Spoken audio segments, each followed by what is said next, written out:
जय श्री राधा कृष्ण। वैशाख का पावन महीना शुरू हो गया है और शास्त्रों के अनुसार जो लोग वैशाख स्नान करते हैं उन्हें पृथ्वी लोक में सभी प्रकार के सुखों की प्राप्ति होती है और उनके द्वारा जाने अनजाने में किए गए पापों से उन्हें मुक्ति भी मिल जाती है। इसलिए वैशाख स्नान का महत्व बहुत अधिक है। वैशाख स्नान जब करते हैं तो सुबह जल्दी उठकर ब्रह्म मुहूर्त में स्नान करते हैं, फिर भगवान लक्ष्मी नारायण और तुलसी का पूजन करते हैं। आप चाहो तो तुलसी जी के सामने बैठकर ही वैशाख मास का महत्व और कथा कहानी सुन सकते हो। कथा कहानी सुनने के बाद ही वैशाख स्नान पूर्ण माना जाता है। तो आज की इस वीडियो में आपको वैशाख स्नान में कहीं सुने जाने वाली 6 कहानियां सुनाऊंगी। वैशाख मास में ये 6 कहानियां जरूर सुनी जाती है, जिसमें सूर्य भगवान की कहानी, तुलसी महारानी की कहानी, गणेश जी की कहानी, पीपल की कहानी, विष्णु भगवान की कहानी और वैशाख स्नान की कहानी सुनी जाती है। तो आज के वीडियो में हम यही कहानियां सुनेंगे। हाथ में फूल, चावल और पैसे रखकर ही कहानी सुने। बोला वैशाख मास के ठाकुर की जय, लक्ष्मी नारायण भगवान की जय, तुलसी माता की जय, सूर्य नारायण भगवान की जय, सभी देवी देवताओं की जय। बहुत समय पहले किसी गांव में एक ब्राह्मण परिवार रहता था। वो परिवार बहुत ही धार्मिक था। सभी लोग पूजा पाठ करते थे और सदा भगवान की सेवा में व्यस्त रहते थे। ब्राह्मण की 2 बेटियां और 1 बेटा था। बेटा निकम्मा निखट्टू था। धीरे धीरे बुरे कर्मों में, बुरी संगत में ऐसा फंसा कि लड़ाई में उसकी मृत्यु ही हो गई। ब्राह्मण का लड़का ऐसी दुर्गति को प्राप्त होगा ये किसी ने सोचा भी नहीं था। जिसे उन्होंने अपने बुढ़ापे का सहारा माना था वो ऐसे चला जाएगा, इसकी किसी ने कल्पना भी नहीं की थी। पर विधि का विधान या कर्मों का फल क्या ही कर सकते हैं।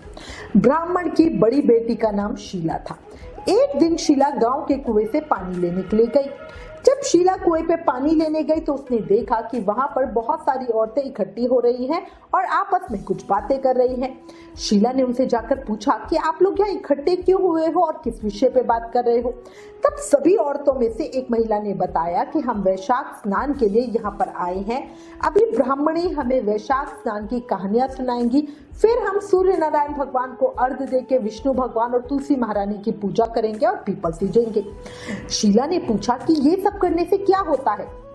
तब उसी महिला ने बताया कि ये सब करने से अन्न धन की प्राप्ति होती है, निरोगी काया मिलती है और सभी सुखों को भोगने के बाद अंत में मोक्ष की भी प्राप्ति होती है।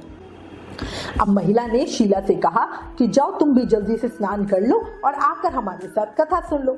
उस महिला की बात सुनकर शीला को बहुत प्रसन्नता हुई और वो एक अलग ही उत्साह के साथ जल्दी से स्नान करने के लिए चली गई। जल्दी से नदी पे स्नान करके आई और उन्हीं सभी के साथ कथा सुनने के लिए बैठ गई। सबसे पहले ब्राह्मणी जी ने सूर्य नारायण भगवान की कथा सुनाई।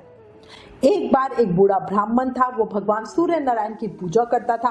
भगवान सूर्य नारायण को दूध मिश्रित जल से अर्घ्य देता, उनकी पूजा आराधना करता और सारा दिन भगवान सूर्य नारायण के ध्यान में ही मग्न रहता था। काम वो कुछ करता नहीं था, उसे कमाना आता ही नहीं था। ब्राह्मणी बहुत ज्यादा परेशान थी। कमाने के लिए कहती तो ब्राह्मण कहता कि मुझे तो कमाना ही नहीं आता है। आसपास के लोग भी उसे ताने देते थे, काम धाम कुछ करता नहीं है, सारा दिन माला जपता रहता है। सबके तानों से परेशान होकर वो एक दिन अपना लोटा और अपनी माला लेकर घर से निकल पड़ा। घर से निकलने के बाद वो सीधा एक जंगल में पहुंचा। जंगल पे उसने देखा कि एक तालाब सूखा सा पड़ा है। थोड़ा सा ही जल था उस तालाब में और तालाब के किनारे ही एक पीपल का पेड़ है जो सूख रहा था। ब्राह्मण जाकर पीपल के पेड़ के पास ही रहने लगा। वो रोजाना सूर्य नारायण भगवान को अर्घ्य देता। तालाब में जो थोड़ा सा पानी था उसी में से 1 लोटा पानी लाता और अर्घ्य देता। जैसे ही जल डालता वो पानी पीपल की जड़ों में जाता और बाकी पानी बहकर नदी में वापस लौट आता। देखते ही देखते पीपल हरा होने लगा और तालाब पानी से भर गया। पीपल के पेड़ से आवाज आने लगी। सुबह जब ब्राह्मण देवता सूर्य नारायण भगवान की पूजा करते, जल सींचते, उसके बाद पीपल से आवाज आती कि हे ब्राह्मण देवता, मांगो, क्या मांगना चाहते हो।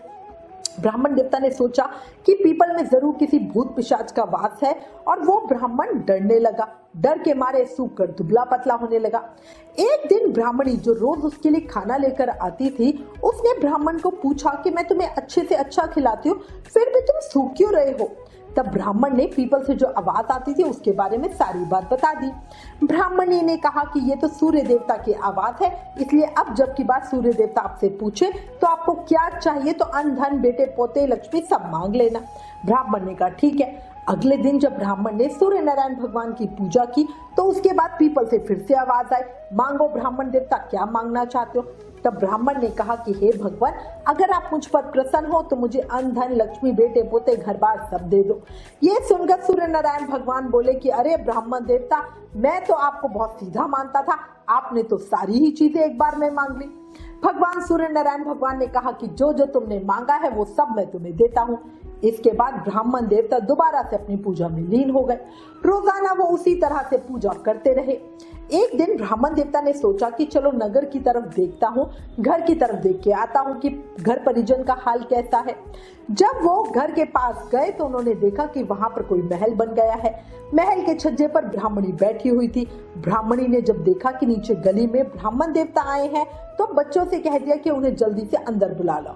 अंदर बुलवाने के बाद ब्राह्मणी ने बताया कि सूर्य नारायण भगवान की ही कृपा है, आपकी पूजा का फल सूर्य नारायण भगवान ने हमें दिया। ये जानकर ब्राह्मण बहुत खुश हुए। ब्राह्मणी ने ब्राह्मण को ही घर में रहने के लिए कहा, लेकिन वो घर पर नहीं, वापस जंगल में उसी पीपल के पेड़ के नीचे जाके बैठ गए और सूर्य नारायण भगवान की साधना में लीन हो गए। हे सूर्य नारायण भगवान, जैसे आपने ब्राह्मण पर अपनी कृपा दृष्टि बनाई, उसी तरह इस कहानी को कहते सुनते हुकारा भरते सब पे अपनी कृपा दृष्टि बनाए रखना। बोलो सूर्य नारायण भगवान की जय।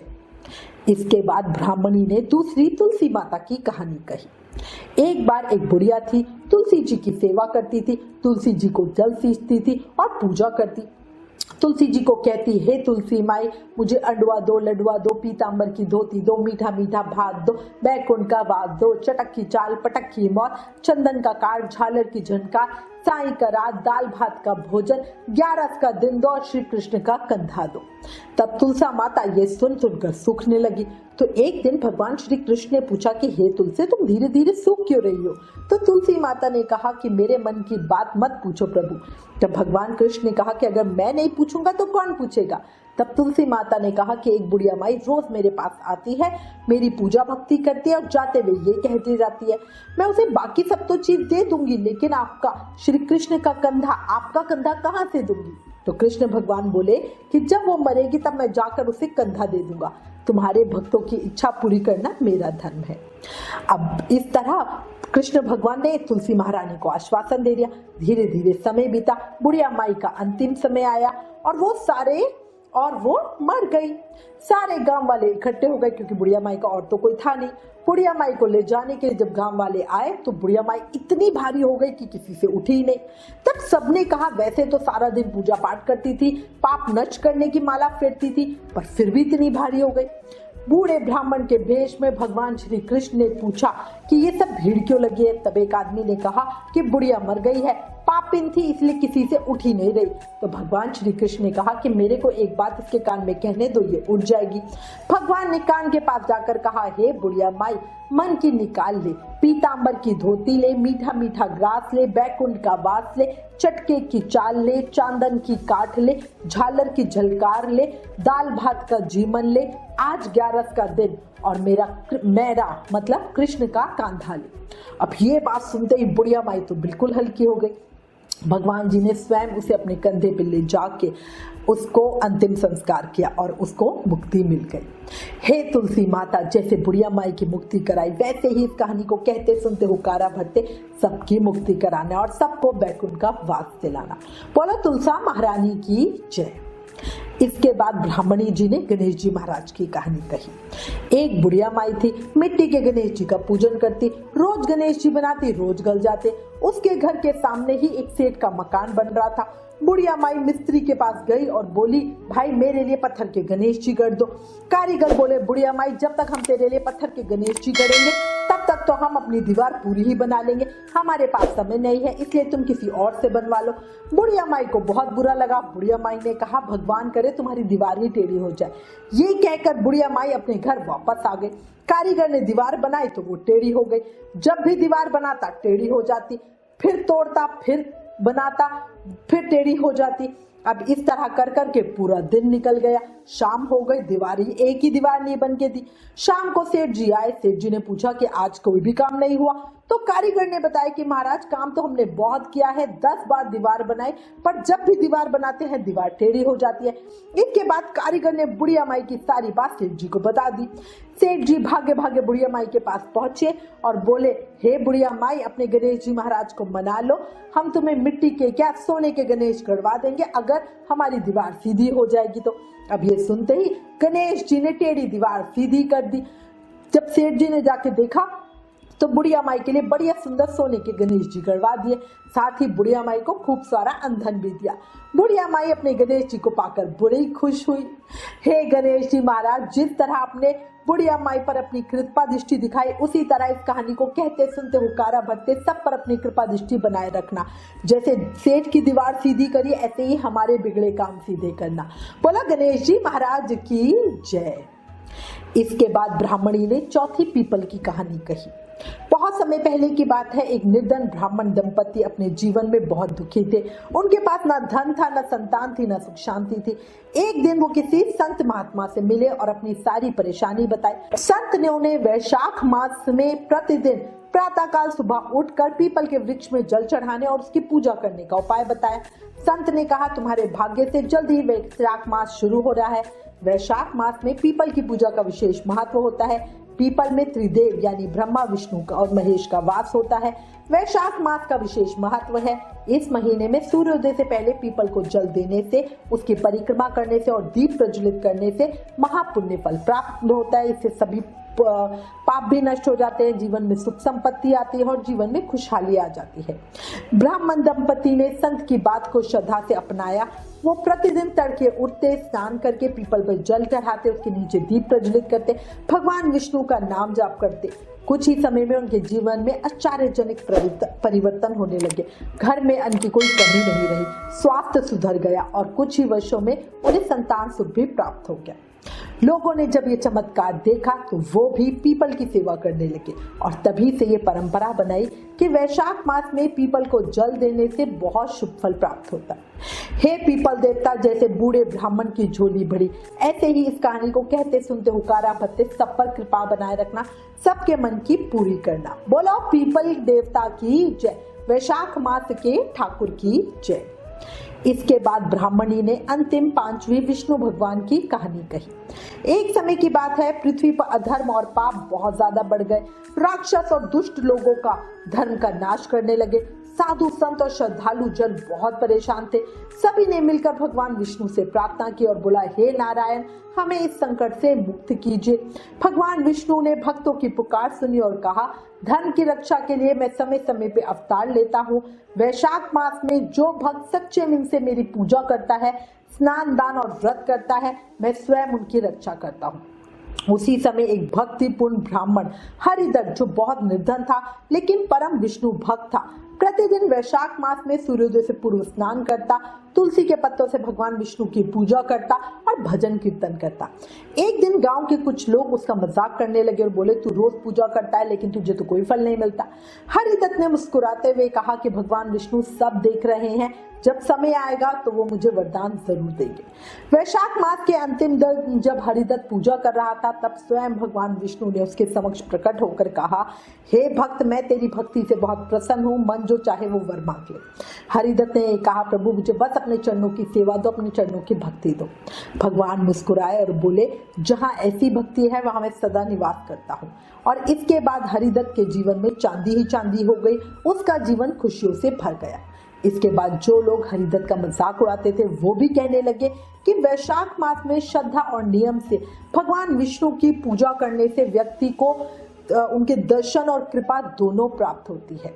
ये मास मोक्ष प्राप्ति और भक्ति भाव को सिद्ध करने का सर्वोत्तम अवसर है। हे भगवान विष्णु, हे माँ लक्ष्मी, जैसे आपने हरिदत्त को दर्शन दिए, उसका जीवन सफल किया, ऐसे ही हमारा जीवन अपने दर्शन देकर सार्थक बनाना, जीवन में भक्ति, शक्ति, मुक्ति देना। बोला लक्ष्मी नारायण भगवान की जय, वैशाख मास के ठाकुर की जय। इसके बाद ब्राह्मणी जी ने छठी वैशाख स्नान की कहानी कही। प्राचीन समय की बात है, एक नगर में धर्मदत्त नाम का एक साधारण लेकिन अत्यंत पापी व्यक्ति रहता था। वो झूठ बोलना, दूसरों का धन हड़पना और कभी कभी धर्म कर्म के कार्यों में कोई वो रुचि भी नहीं लेता था। जीवन भर पाप करने के बाद जब उसका अंत समय आया तो यमदूत उसे लेने के लिए आए। वो भयभीत हो गया और प्राण बचाने के लिए गुहार लगाने लगा। धर्मदत्त ने एक समय वैशाख के महीने में गर्मी से परेशान एक संत को जल पिलाया था। उसी पुण्य के प्रताप से नारद मुनि उसके सामने प्रकट हुए। धर्मदत्त ने उनसे प्रार्थना की कि मुझे इस पाप से मुक्ति का मार्ग बताइए। नारद जी ने कहा, यदि तुम सच्चे मन से प्रायश्चित करना चाहते हो तो आने वाले वैशाख मास में सूर्योदय से पहले पवित्र नदी में स्नान करना और भगवान विष्णु का ध्यान करना। इससे तुम्हारे सारे पाप नष्ट हो जाएंगे। धर्मदत्त ने नारद मुनि की बात मानी। जैसे ही वैशाख मास आया, वो प्रतिदिन ब्रह्म मुहूर्त में उठकर गंगा नदी में स्नान करने लगा और हरि नाम का जाप करने लगा। उसने दान, जप और पूजा का भी पालन किया। एक महीने के अंत में धर्मदत्त पूरी तरह से बदल चुका था। उसका मन शुद्ध हो गया था और जीवन में शांति का अनुभव होने लगा था। जब उसका मृत्यु का समय पुनः आया तो इस बार यमदूतों की जगह भगवान विष्णु के दूत आए और उसे बैकुंठ धाम ले गए। सभी लोगों ने कहा कि वैशाख मास में किए गए स्नान, जब दान और भक्ति का अत्यंत पुण्य फल मिलता है। ये महीना आत्मशुद्धि और मोक्ष प्राप्ति का विशेष अवसर है। जो व्यक्ति इस महीने में नियम पूर्वक स्नान करता है वो सभी पापों से मुक्त होकर दिव्य लोक की प्राप्ति करता है। हे श्री हरि विष्णु, हे वैशाख मास के ठाकुर, हमारा भी मार्गदर्शन करना और जीवन में सुख शांति संपन्नता का आशीष देना। बोला लक्ष्मी नारायण भगवान की जय, वैशाख मास के ठाकुर की जय। इस तरह ब्राह्मणी ने वैशाख की 6 कहानियां कही, जिसे सुनकर शीला बहुत प्रसन्न हुई। फिर सभी औरतों के साथ मिलकर उसने पूजा की और वापस घर आई। घर आकर उसकी माँ ने देर से आने का कारण पूछा तो उसने सबको मंदिर की बात बताई। सभी बहुत प्रसन्न हुए और शीला को बोले कि हम भी वैशाख स्नान करेंगे। हम वैशाख स्नान के प्रभाव से उनके जीवन में सभी दुखों का अंत हुआ। बोला वैशाख मास के ठाकुर की जय, लक्ष्मी नारायण भगवान की जय। इस तरह हमारी वैशाख स्नान की कथा पूर्ण होती है। अगर आप वैशाख स्नान कर रहे हो तो आप वैशाख स्नान की कहानियां जरूर सुने। इस वीडियो को ज्यादा से ज्यादा शेयर करके वैशाख स्नान का फल सबको बताएं। Please like, share and subscribe. Thank you. जय श्री राधा कृष्ण।